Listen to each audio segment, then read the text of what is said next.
Project Thalassa was buried by Executive Order 10301 in November 1951. It was supposed to stay hidden forever. Dr. Emil Voss's core samples vanished from the USGS archives in 1954. Those tire ruts are from a 4-ton vehicle, maybe 48 hours old.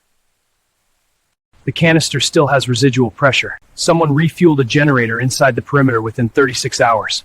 Document 55THL009 listed shaft 7B at 180 meters depth. That structure is directly above it. The padlock was cut with a plasma torch. Clean edges, no rust in the kerf. Diesel generator running at 60% load. Someone needs power for more than lights down there. Those cables are rated for 400 amps. That's not for a handheld drill. Mount Rainier's geothermal gradient was anomalous here. Voss knew that in 1952.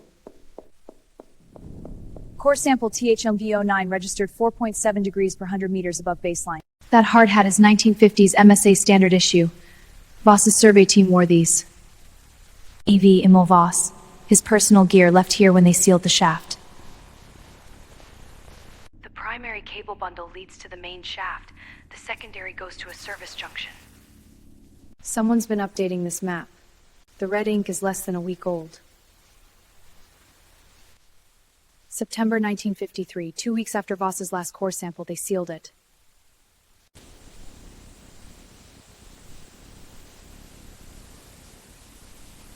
The seal directive was signed by General Ridgway himself. Army Corps of Engineers. A digital keypad, installed post-2000, retrofitted to a 1953 wooden frame. The door was removed, not broken. Someone wanted this room accessible but logged entry. That laptop has a 2023 firmware sticker. This operation is current. File marked Thalassa log. The project name was never declassified. 45-centimeter titanium cylinder stamped USGS THL7B. That's what I'm here for. The thermal charts show a heat signature at 180 meters that's been constant for 71 years. No geological heat source maintains 47 degrees for 7 decades without external input. The 180-meter sample is gone. Someone already took the deepest core fragment. That residue is still tacky. The 180-meter core was removed within days. Level C on the map. This stairway drops 40 meters to the main horizontal tunnels. Calcium deposits mean consistent water flow for decades. The flood down here never fully drained. These rail tracks were laid in 1948, standard USGS exploration gauge for core extraction. That cart's been overturned recently. The dust pattern underneath is undisturbed. That cable scrape is fresh, metal on plastic, less than 48 hours old.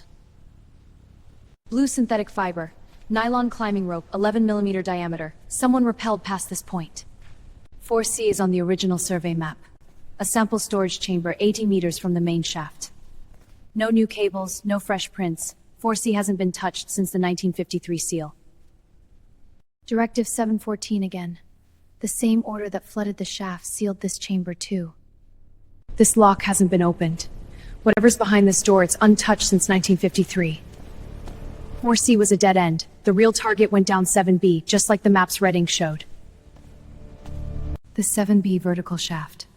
180 meters straight down to where Voss found it. That nylon rope matches the blue fiber on the scrape cable. Someone rappelled this shaft.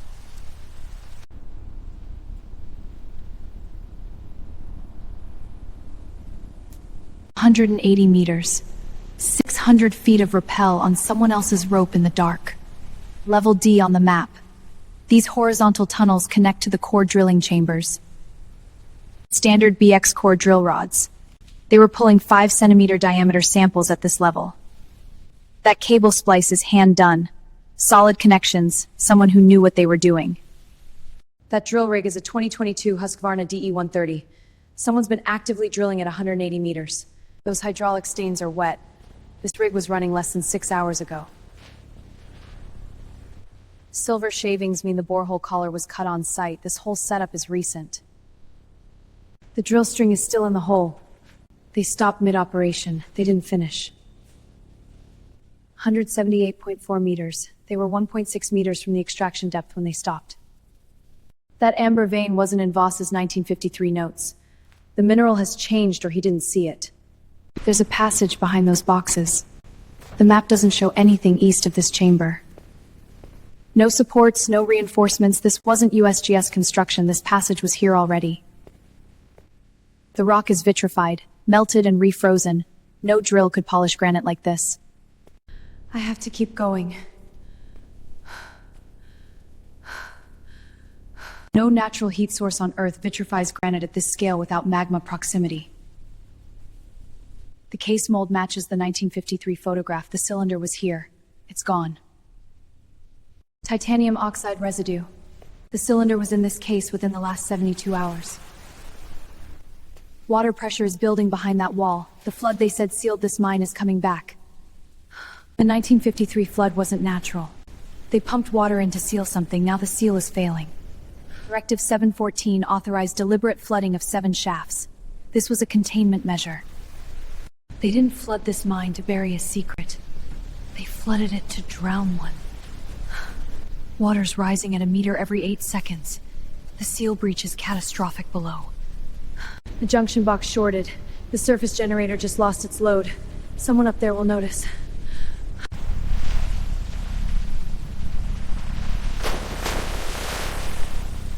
The laptop is gone. Every record of what they found down there is at the bottom of this shaft. I have to reach the main stairway. The water will follow the tunnel gradient and hit the T-junction in minutes. The 1953 flood took 11 hours to fill the shaft complex. This breach is doing it in minutes. Flood rate doesn't match natural hydrology. Someone opened the seal deliberately. The drilling team knew the seal was failing. They paused the rig and left before it breached.